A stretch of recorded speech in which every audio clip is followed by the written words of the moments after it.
Welcome, ZASLOW Show 2.0. It is a Wednesday, the 31st of January.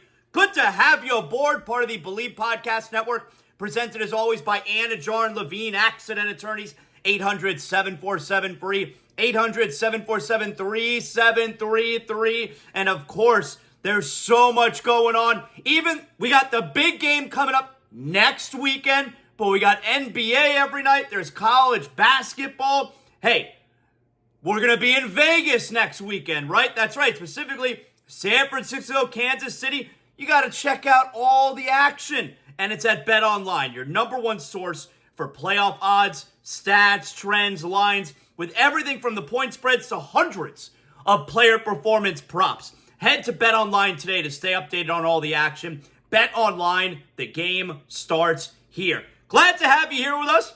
Very busy right now. Being busy is good. It's more places you can catch me. Obviously, ZASLOW Show 2.0. That's the bread and butter. Make sure you like, you rate, you comment. You do all that good stuff. That helps me get all the monies. That helps keep the show rolling. Hey, if you're interested in partnering on the show and being a sponsor, I'd love to hear from you. You can always hit me up in my DMs. Ladies, DMs are always open to you. But sponsors, if you want to get in on this show, we're hot right now. Things are happening. You could always email me as well. JonathanZaslow@gmail.com.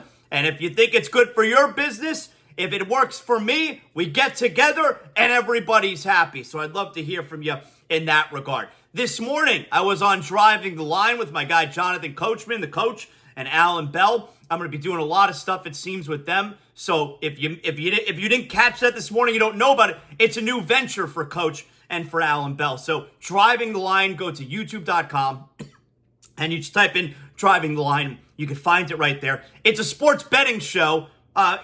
It's geared around sports talk, of course, but it's a sports betting show every morning, 10 a.m. on YouTube. It was a super popular show that Coach had been doing on CBS for years, and now he and Alan Bell are out on their own, and it's called Driving the Line. That's the new brand.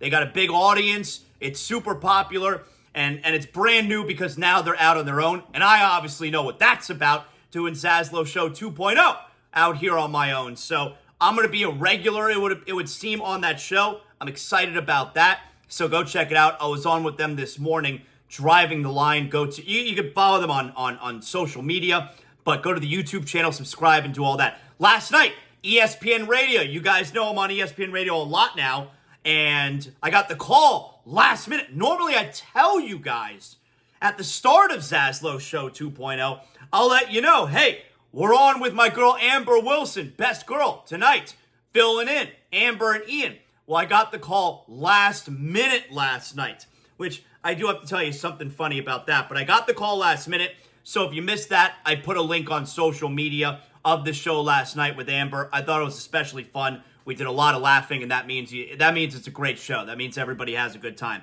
So you can go check that out. I might be on with her again tonight. I don't know. I think Ian is under the weather right now, so I might be on with her again tomorrow night. But I'm definitely on ESPN Radio tomorrow night. I'm co-hosting Game Night with Q Myers. And then Friday, I'm doing Amber and Ian again. And Saturday and Sunday, we're doing Prime Time. We're doing Game Day. So I'm very busy with ESPN Radio right now. We're doing stuff on Driving the Line. And of course, always ZASLOW Show 2.0, 5 days a week. So, and of course, it's still real to me. Wrestling podcast. So I appreciate everybody's support. You guys are doing great. So I got the call last night around 6 o'clock, like a few minutes before 6 o'clock. And that's normally when the production meeting starts, like an hour before the 7 p.m. show. So I get the call a few minutes before. Hey, last minute, can you fill in and work with Amber? I always want to work with Amber. So yes, I'm more than happy to do it last minute. No problem. Now, if I didn't get the call, my younger son, Jordan, he's 12. He's playing rec soccer for Optimus Club. First time he's ever playing rec soccer. And while he is athletic, he's an average athlete. And he likes sports a lot, loves video games, loves Pokemon, but really likes sports as well. And his sports knowledge is pretty good too. Incredible memory. But anyway, and loves pro wrestling. Come on, that goes without saying. But it's his first time playing rec soccer. He is not a big kid. Matter of fact, he's small. wants to be goalie. His son, my older son, his brother, has since moved to forward, to left forward, but had been a goalie for the last few years for Weston Select 2009. And so he wants to be like his brother, essentially. He wants to be goalie. So he's been goalie for the whole season. Team's not any good. They win very few games. Whatever. So it was a playoff game last night.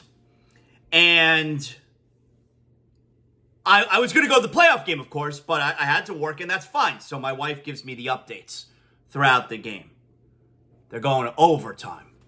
Okay, fine. But here's where it gets interesting. They go to overtime, and I'm like, oh my God. If he gives up a goal, season's over. It's sudden death, you know? What's the only thing worse that could possibly happen? If they go to penalties. So overtime ends, they're still tied. They're going to penalties.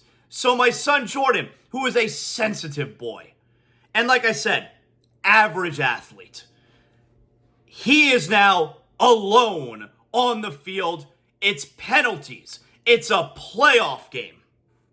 My wife's giving the update. She's freaking out. And the first two, I'll give you the quick version of the story. The first two shots, he lets in the goals. And I always say, like I used to say to my older son, Corey, who plays, like I said, he has not been goalie anymore this year. He got hurt at the beginning of the season. At the beginning of the fall season, my son Corey broke a finger. And as a result, when he returned, they moved him to play forward because they brought in another goalie. And he's skilled enough to play in the field. So he was only goalie this third year with Weston Select, the first 3 games of the season.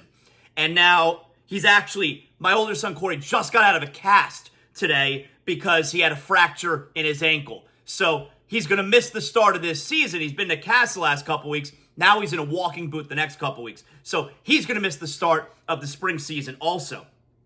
But anyway, where was I going with this? I would tell my older son when they'd go to penalties, I said, listen, your job is to stop one shot. If everybody does their job, if the kids, each of them score 5 rounds and you stop one shot, if everyone does their job, you win. You only got to stop one. If you stop more than that, beautiful. So my son Jordan is in goal last night, penalties, playoff game. First 2 shots, gives up a goal. He saves the next 3 rounds. And I'm not talking about the ball was kicked over the crossbar or what. He made saves the next 3 rounds. One of them diving and got a hand on it. They won the game. They won the game, and he was the star. I mean, I'm doing the show last night with Amber Wilson.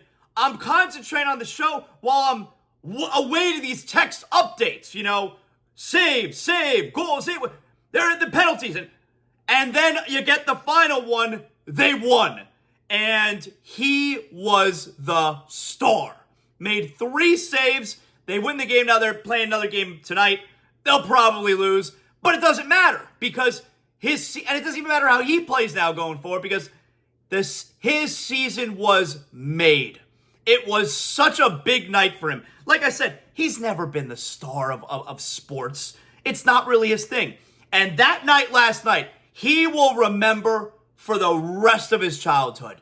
He was so happy when he got home. All the kids were congratulating him, of course. He kept saying to me, Dad, are you proud of you? I mean, yeah, you should be proud of yourself. Of course I'm proud of you. It was such a big night for him. So, it's okay that I wasn't even there. My wife was there. My other son, his brother was there. He had plenty of support. It's okay I wasn't there. She got it all on video. It's all good. But anyway, I know a lot of you guys listening, you can relate as parents if your kids play sports. Last night was such a big night for him. And I don't even care that I couldn't see it. I care that, it worked out for him. That's the part I could see is how happy he was when he got home, how proud of himself he was when he got home. And he knows now going forward. It doesn't matter what he does moving forward. And he even said to me, he said, it's the first time I've ever been the reason for winning. The first time I ever did something that affected the team for winning. And anyway, I'm in a great mood today. Last night was a great night for our family, specifically for Jordan. Amazing, amazing. All right, let's get to the fun stuff. Let's get to the important stuff here. Before I continue on, though, guys, you know I've been telling you about Johnny Cuba, official beer of ZASLOW Show 2.0. That's not because this is some buster beer. My man won. He did it. It's the most delicious beer. I love when you guys try Johnny Cuba for the first time and you'll send me like a picture on Instagram. ZASLOW, I didn't know Johnny Cuba was this good. I'm like, I've been telling you for a year now. OG sponsor, one of the original sponsors of ZASLOW Show 2.0. Johnny Cuba, European roots with that Caribbean soul, a refreshing German lager in a can. Pick up a 6-pack of Johnny Cuba. You don't even have to believe me. Figure it out for yourself. Your local Sedanos, Presidente, Winn-Dixie, Fresco y Mas. Come on now. Make sure you always drink responsibly. And of course, don't forget Johnny Cuba's mantra, stay tranquilo. So last night, I'm working with Amber, and I wake up every morning, and I look forward to either my favorite little basketball team, the Heat, or my favorite little hockey team, the Panthers. That's something for me to look forward to all day long. Nice. Get to watch the Panthers tonight. Get to watch the Heat tonight. Panthers are on All-Star break right now. God, I miss them because they're red hot. They've won 4 in a row. 2 overtime wins going into the All-Star break. One of them in a shootout. They've won 4 in a row. They are fucking awesome. I love the Panthers so much. I miss them so much. Come back soon. But I wake up yesterday morning and there's no Heat game. And I'm like, good. I needed a break yesterday from the Heat. I think we all probably needed a break yesterday from the Heat. Now, they're back in action tonight. But I wake up in the morning and I'm excited to watch the Heat. I think yesterday we all woke up like, you know what? I could do without sitting through an 8 straight loss tonight. I'm good with just chilling. Maybe sitting on the couch, drinking a Johnny Cuba. Maybe listening to ZASLOW filling in on Amber and Ian. Whatever it is. I think we were all pleased we didn't have to watch the Heat tonight. Now tonight, they're hosting the Sacramento Kings. The Heat are a 1-point favorite. Why are the Heat a 1-point favorite? By the way, it was shocking the other night. The Heat were a 3-point favorite at home to Phoenix. Why? Shocking that the Heat are a favorite tonight. I mean, Sacramento's obviously in the middle of a long road trip, and the Heat are going to win again. They're going to snap out of this. Now, I saw yesterday apparently was one of those days where going through the film, a lot of things that needed to be said were said. Okay, hey, we've seen this with this Heat team. This Heat team, I think you're going to get a big effort from the Heat tonight. They thrive when they're uncomfortable. Now, ZASLOW, I mean, is it a 4-game losing streak, a 5-game, 6-game losing streak? Is it that uncomfortable? Why haven't they won yet? No, what I'm talking about is the behind-the-scenes stuff. And apparently a film session they had yesterday where things were said that needed to be said. They thrive with that kind of shit. That's why it was a whole big deal, you remember, what was it, 2 seasons ago, right? 2 years ago when the Heat made it to the Eastern Conference Finals and lost in Game 7. I hate the Celtics so much. That was the season where Jimmy Butler had the big blowout with Spoelstra. Spoelstra told him, I knew you were crazy. UD is about to fight Jimmy Butler.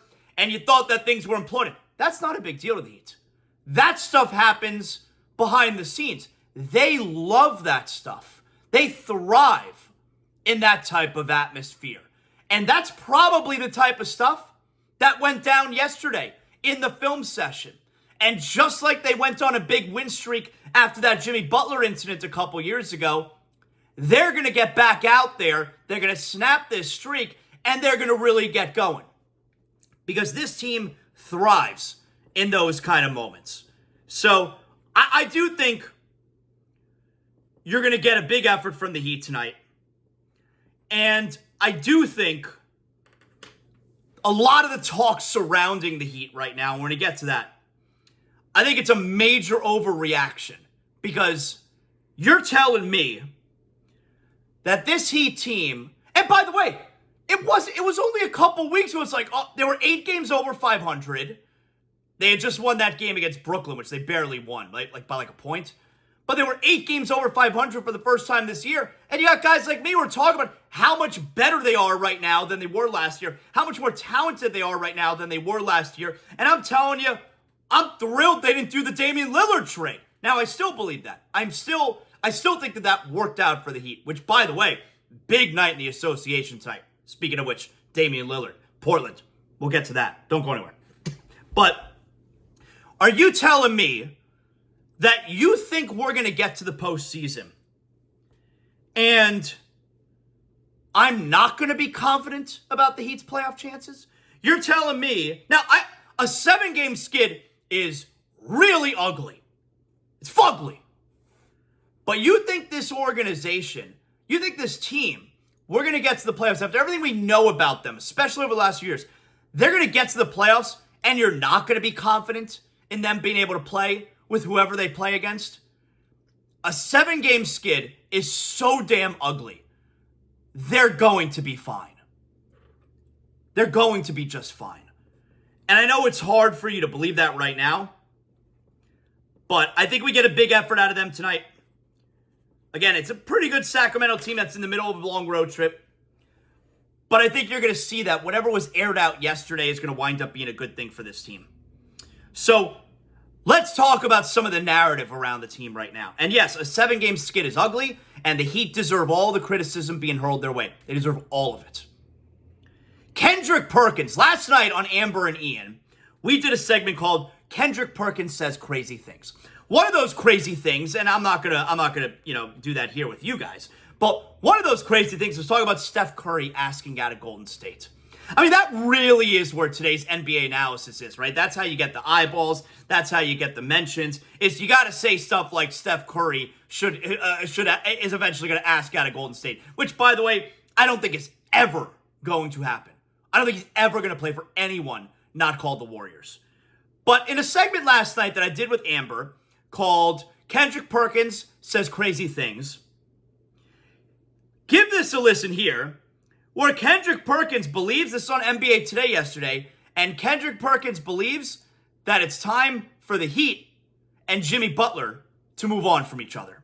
I'm worried about the Miami Heat, and here's one for you right here, Malika. It's time for the Miami Heat and Jimmy Butler to go their separate ways. And I believe that the Miami Heat need to do right by Jimmy and trade him to a team that actually could compete for a title this season. And Jimmy needs to accept that for the simple fact, when you look at their roster right now, right, you have a veteran, old Kevin Love. Jimmy Butler is 34 years of age. Everyone else is 30 years and younger. Bam is 26. Jaquez Jr. is 22. I think Tyler Hero is 24. Like, at the end of the day, this Heat team is not going to have a magical run again. And so we don't know how much time we're going to have to see playoff Jimmy. Right. And we want to see playoff Jimmy. It's just not going to be with the Heat. And so I feel like it's time for them to part ways. All right, so that was just a little bit from Kendrick Perkins yesterday. Again, last night on Amber and Ian, we did a segment called Kendrick Perkins Says Crazy Things, and this was one of the crazy things that he said. And by the way, there was more to it. He would continue talking on about it, and I'm not even sure which side he's taking, although it kind of seems like he's playing both angles where Jimmy Butler should want out of Miami, but also Miami should move on from Jimmy Butler. He kind of played both sides, and that it should be a mutual thing, essentially, I guess is what he's saying. But let's talk about the part where it's time for the Miami Heat to do right by Jimmy Butler. That is such a crock of shit. And not just talking about the Heat and Jimmy Butler, but even the Damian Lillard stuff. You remember in the offseason, now, I'm a massive hypocrite. I told you guys that. This idea that the Portland Trail Blazers need to do right by Damian Lillard and get him where he wanted. I was hoping that was the case because where he wanted was my team. So I'm a massive hypocrite when I could also tell you, I don't think that the Portland Trail Blazers, they didn't owe Damian Lillard shit. The only thing they owed him, a matter of fact, was the money that they guaranteed him on his contract. Everything else, nonsense. They don't owe him anything. Doing right by Damian Lillard. Hey, Damian Lillard should have done right by the Blazers and helped them win a championship. He didn't do right by the Blazers. The Blazers held up their end of the bargain. They paid him a lot of money. Why did they pay him a lot of money? To win a championship. Damian Lillard, he did not do right by the Blazers. So it's bullshit that the Blazers had to do right by Damian Lillard. I'm a hypocrite, though. I agreed that they should do right and send him to Miami. So this idea that the Heat would need to do right by Jimmy Butler, get the fuck out of here. That's nonsense. Matter of fact, the Heat have been doing right by Jimmy Butler the past 4+ years. Jimmy Butler had done nothing before coming to Miami. Now, I'm not saying this as a knock on Jimmy Butler. I love him. I love Jimmy Butler. But in Jimmy's 4 years before this year in Miami, he's been to 2 NBA Finals and 3 total conference championships. He's done nothing. Like, you got to take advantage of a player's prime, right? The Heat have taken advantage of a player's prime. You're wasting a player's prime. It's not a waste. Getting to the finals, winning the finals is so hard. Only one team does it. I mean, was Karl Malone's whole career wasted? Was Charles Barkley's whole career wasted? Was Reggie Miller's whole career wasted? It's nonsense. The Heat have been the only ones out of Chicago, Minnesota, Philadelphia, who have done anything with Jimmy Butler's prime years. Jimmy Butler should thank the Heat every single day when he shows up to work for not wasting his prime years like those other franchises. So that's number one. Now, there was also another part of that segment where Kendrick Perkins making the case for the Heat needing to move on from Jimmy Butler and kind of starting a rebuild because, like you said, right now he could list 3 teams who he would have beating the Heat in a 7-game series. I mean, I assume those teams would be Milwaukee, Boston, and Philadelphia, right? Although, let me tell you something. New York is really good. This New York team, they're 31-17. This New York team, I would love for the Heat to play them in the playoffs because that playoff series last year and this current group of the New York Knicks, especially since adding Anunoby, this is the first time the Knicks, not just because they're really good, but the style of play, they look and feel a lot closer to what those late 90s Knicks teams looked and felt like when they were playing the Heat those 4 straight years, 97 through 2000. This current version of the Knicks feels very similar to those teams. That would be getting these 2 teams back together and a nasty rivalry. Not what we saw in, 2012 when it was Carmelo Anthony and Amari Stoudemire's Knicks. These teams were soft. Those teams weren't any good. This Knicks team, Thibodeau, feels a lot like those late 90s Knicks teams. But anyway, Kendrick Perkins having 3 teams right now who would beat the Heat in a 7-game series. If I were to pump Kendrick Perkins with the truth serum, or better yet, if I would use her lasso of truth around Kendrick Perkins, he would tell me he had just as many teams, maybe even more, beating the Miami Heat in a 7-game series going into last year's playoffs. And look at you now. Look at you now. So that right there, I don't care about that part. That you got several teams who would beat Miami right now in a 7-game series. You would have said the same thing last year. And trading Jimmy means you're in a rebuild. This team doesn't rebuild. And by the way, Pat Riley. You see Pat Riley? You think Pat Riley at his age is rebuilding? You think Pat Riley cares? Because any team you would trade Jimmy Butler to is going to be a contender. It's going to be a team that's ready to win right now. So they're not going to give you a big superstar piece, a young star piece in return. They're going to give you a bunch, and it'd be a bunch. They give you a bunch of first-round draft picks. You think Pat Riley gives a shit about a 2028 first-round draft pick? You think he gives a shit about your 2030 first-round draft pick? The Heat are not rebuilding. Jimmy Butler, you trade him away for a rebuild. That's not what this team's about. And by the way, Jimmy Butler's under contract for 2 more years. Terry Rozier is under contract for 2 more years. And you have a young Tyler Hero and a young Bam Adebayo. The timeline is right now for that group right there. So, I thought it was a wildly successful segment last night. Kendrick Perkins says crazy things. But there is no chance that the Miami Heat, a 7-game skid is ugly as hell. But this organization is going to pull the plug at the All-Star break, or, in a couple weeks of the trade deadline, after what happened last season. Now, granted, I do think a flaw that Pat Riley has shown in his time as president of the Miami Heat is waiting too long, is letting the bottom actually fall out before making moves. I do think that has been a flaw. I do think he's allowed that to happen several times, that he has not been good about seeing that in advance, or at least making the move in advance before the really bad thing happens. But after what we saw last year, and certainly a 7-game skid being ugly as hell, there's another 40 games this season where you looked at this Heat team and said, yeah, they're a lot better and a lot deeper than they were last year.